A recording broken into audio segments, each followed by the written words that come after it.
Hola, breve historia del Design Thinking. Hablar de la historia del diseño es hablar de la historia del hombre. Antes de que pudiéramos siquiera compartir un lenguaje, me atrevo a pensar, ya presentábamos predilección por un estilo de acomodo en una cueva o por llevar una piel de animal de alguna forma peculiar. Tenemos una noción interna de aquello que consideramos bello, acorde a la armonía que vislumbramos o elegimos ponderar de la naturaleza, al mismo tiempo de que vamos encontrando acomodo a un modo de andar, de vestir, de vivir. Pareciera fácil ponderar la belleza o la comodidad de un objeto, pero sabemos que no lo es tanto. Si así lo fuera, no existirían los tacones altos o los tatuajes, porque algunos estamos dispuestos a sacrificar belleza por confort y otros más estamos dispuestos a sufrir dolor con tal de vernos hermosos. La historia del diseño seguramente comenzó con una pequeña opción individual que se fue propagando como la moda. Pero el primer camino de un diseño participativo surgió entre los griegos con la idea de la democracia, un concepto político incluyente que pretende el desarrollo de una sociedad armoniosa. De ahí nos transportamos hasta 1960, donde el diseño escandinavo sugiere que el diseño participativo se enfocara más hacia la integración del usuario final en la fase de desarrollo, es decir, en la prototipación de los proyectos.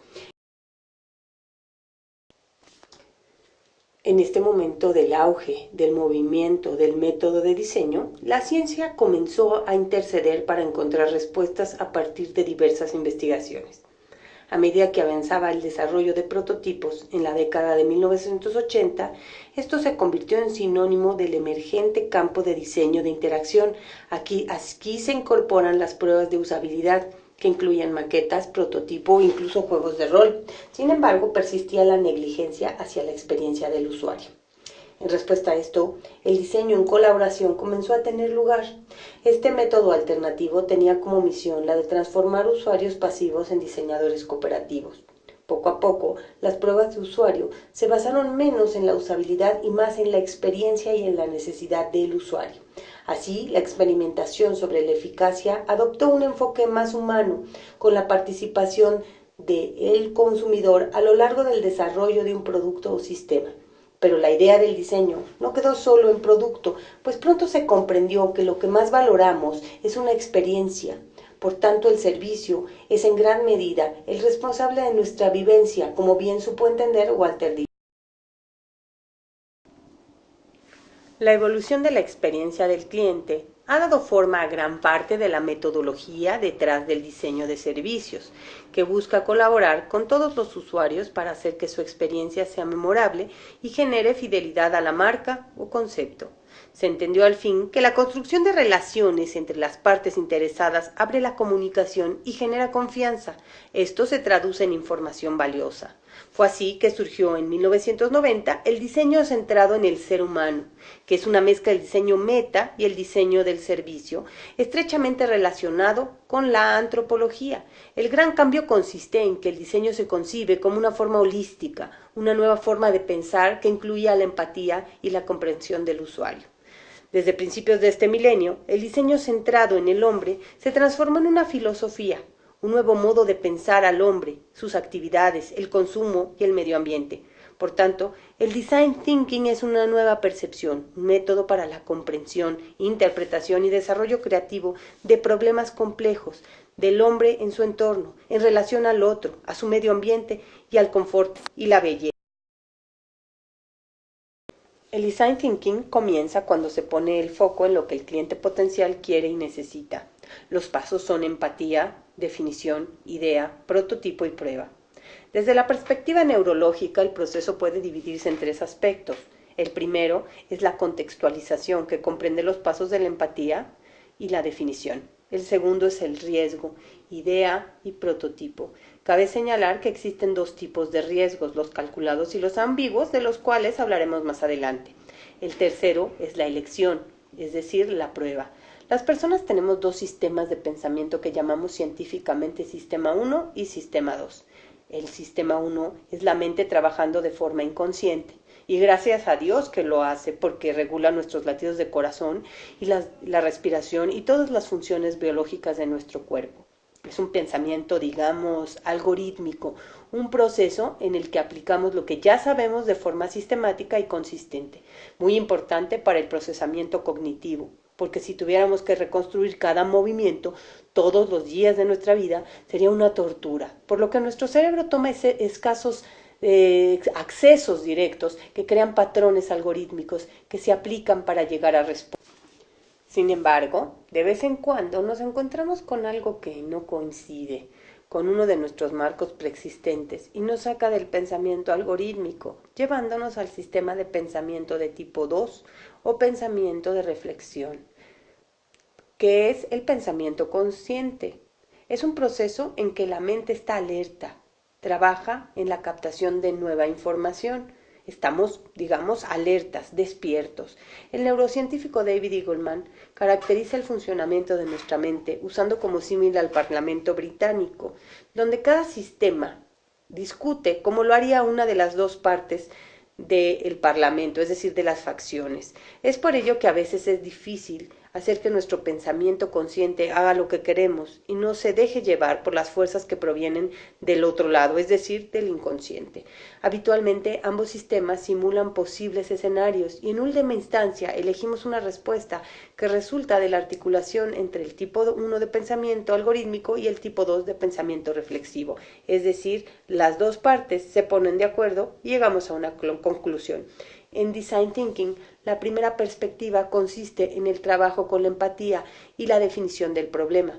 Un esquema de interpretación, la colección de experiencias, memorias, estereotipos que utilizamos para filtrar toda la información de entrada. Lo que tenemos que hacer como diseñadores es aprender, en primer lugar, que existe un patrón inconsciente que regula el comportamiento a partir de determinado hábito. Entonces, hay que encontrar una manera de romper y comprender ese patrón para volver a generar uno nuevo y de desarrollar con ello un nuevo hábito. El miedo al cambio, el temor a la diferencia, juegan un papel muy importante en la forma en que enfrentamos los problemas. También es determinante la dinámica del grupo que nos rodea. Su influencia hace difícil que cambiemos de decisiones. Nosotros estamos conectados al cambio, a permanecer en la práctica algorítmica. Nos cuesta mucho trabajo cambiar. Ahora vamos a hablar del riesgo. El riesgo es aquello que la neurociencia cognitiva ha estudiado profundamente, sobre todo en el contexto de la economía. Nuestro cerebro procesa dos tipos de riesgo. Al primero lo llamaremos simplemente arriesgar. Es un proceso más o menos seguro que trabaja como si tuviéramos un sensor que tiene bien entendidas las reglas y la probabilidad de un resultado. El ejemplo más claro son los juegos de azar. Sabemos que existen pocas probabilidades de ganar, conocemos los posibles escenarios y no nos enfrentamos a muchas sorpresas. Medimos las posibilidades de ganancia, la cantidad que queremos arriesgar y esperamos el resultado. Son un ejemplo de que nuestro proceso cerebral tiene una especie de camino. Hay otro tipo de problemas que llamamos ambiguos. En ellos las reglas o las probabilidades de los resultados son desconocidas. Como decíamos antes, existen un tipo de probabilidades que se llaman ambiguas.